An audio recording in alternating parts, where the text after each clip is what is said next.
What's up, everybody? AJ here, host of the Madden NFL 12 podcast. And this is an excerpt from this week's podcast, which you can download right now on iTunes. Be sure to subscribe, leave us a comment, and rate it for us. Enjoy.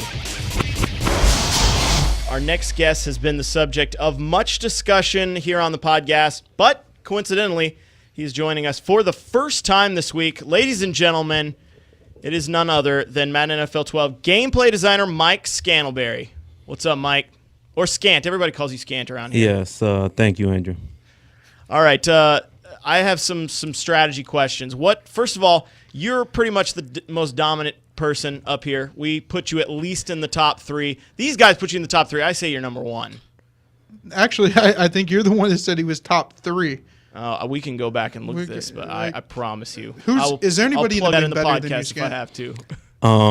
I don't know. I think at some point maybe someone will have a chance, I guess, but currently nobody has proven that. All competitors have currently been defeated. So okay, so first of all, explain to us what your job is for those who don't know what a gameplay designer does. All right, so pretty much we're the people who actually take the dream and lay it out in a format that engineering can more simply understand so that they can implement that into the game. The dream. What do you mean by the dream? Just you're making sure that any dream that a designer may have. I mean, first you have a vision, and then after you have a vision, you have to be able to articulate that vision and lay it out in a format that engineers could understand. Not every engineer has a clear understanding of football. They don't know all of the ins and outs. So sure. You got to break it down into pieces. It's somewhat complicated. So a hook zone, you got to tell them how a hook zone should work, for example. Or a pitch play, who's supposed to be blocking who, that kind of thing. Exactly. Okay. Who's supposed to block who's supposed to be where on the play, and you have to help come up with the systems of how that is actually going to occur. Yeah. Because there is such a multitude of various possible outcomes on every single play. Yep, Scant's the guy who this year a lot of you guys have noticed, like suction blocking's gone out of the game. That's his working. He's the guy that goes and improves zone defense in the game and makes sure all the core gameplay features are working how they should to create the best simulation football product possible. Thank you, sir. Very good. All right, so Scant, you're obviously pretty good at the game. You played a lot. What are some tips that you would give people who maybe don't even want to risk it playing online? They're just, they're kind of scared. They like the comfort of playing against the CPU on pro difficulty or whatever, and they're just kind of afraid to go take some guy on online. What would you give them as far as tips and tricks to kind of succeed? I would say the first thing someone probably wants to do is develop a versatile running game. That's probably something a lot of people don't focus on, but it's really a significant game changer. If you develop a versatile running game so that somebody can't predict which run is coming, that is incredibly effective. It's a lot less risk involved than there is in passing. So you can be able to control clock, have the ball in your hand, put your defender on his heels. There's nothing that feels worse than sitting on the other side of the ball and somebody is just pounding it down the field on you. Yeah, absolutely. All right, so I've had, as far as defense though, let's talk about that a little bit first. What kind of schemes do you suggest playing defense? You don't want to run the same thing over and over, obviously, but do you think there are some safe options, just like mixing it up in the running game as well?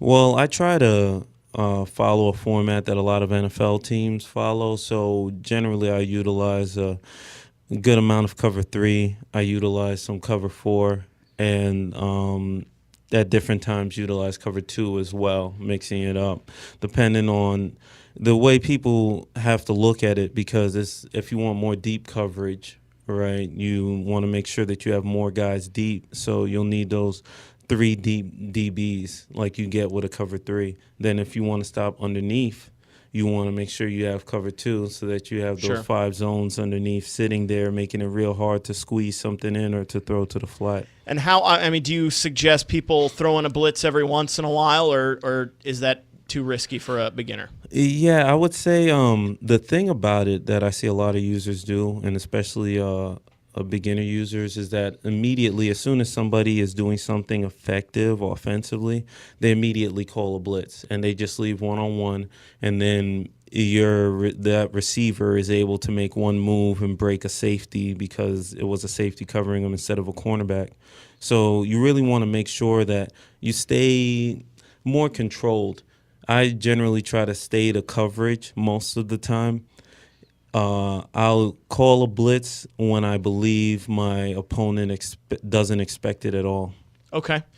As far as playing online, I've faced some people who threw a couple, and I'm not the best here at the game by any means, but there was a guy throwing some fade routes to me. He was within about the 15-yard line, somewhere in the red zone, and he's throwing a fade route to Calvin Johnson, who in real life, that guy, I mean, he's got incredible hands, incredible ups. The dude's just a monster. Yes. How do you slow down? Because you told me that you're pretty good at it, and I've seen you do it. How do you suggest slowing down the fade route? Well, Calvin Johnson is one of those freaks of nature, looking to be on pace to set a new receiving record in touchdowns this year. But what you really have to do is just have more defenders around him. And that's going to make it harder for him to bring it down if there's someone around there to really lay a hit on him. So what I usually do a lot of times, because I run a fair amount of 3-4, is I'll run the 3-4 cover 2 where the outside linebackers run a buzz. They run a buzz zone, which is what a lot of people would know as a curl to flat zone. And then generally the cover 2 corner will be in the flat, but he'll get depth as well, and you'll also have a safety coming over top. So Calvin Johnson will end up getting triple covered. Now, as we saw in that Dallas game, he might still, I guess, pull one down every once in a while like real life, but it makes it very difficult for somebody to pull that off. It's definitely not money in that regard if you have multiple defenders out there. All right, Scant, it's been cool having you on here. Do you have any more suggestions before you leave, just for guys wanting to get online and maybe have at least some success winning games? I would say just a versatile running game, something that utilizes dives, power O's, counters, and a toss at the right time against the right front. A lot of people fail running tosses because they're not paying attention to the front that's out there, and everybody I know who gets better, a lot of times that's novice, they get better because they start improving their running game. Another thing that's key that a lot of people don't use enough of is you got to start utilizing in routes, out routes, like the hot routes to make guys do ins, do outs.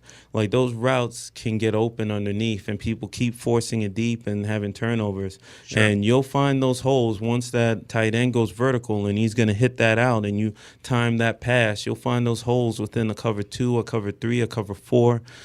Any zone defense, even against man, if he's the right tight end, he'll be able to break that linebacker. I mean, it's very tough to cover that. The same thing for the right slot receiver, depending on who's covering him. So I would say running things like that and probably throwing in a slant flat pattern, like the play quick slants. You'll see it out of various formations, whether it's a 2x2 or I believe we even have some that's a 1x3 or 3x1. You'll see that slant flat pattern out there, and you just got to make the right read of whether you want to hit the slant or go to the flat. That was just an excerpt from this week's Madden NFL 12 podcast. Be sure to subscribe and download the full version, which is totally free on iTunes.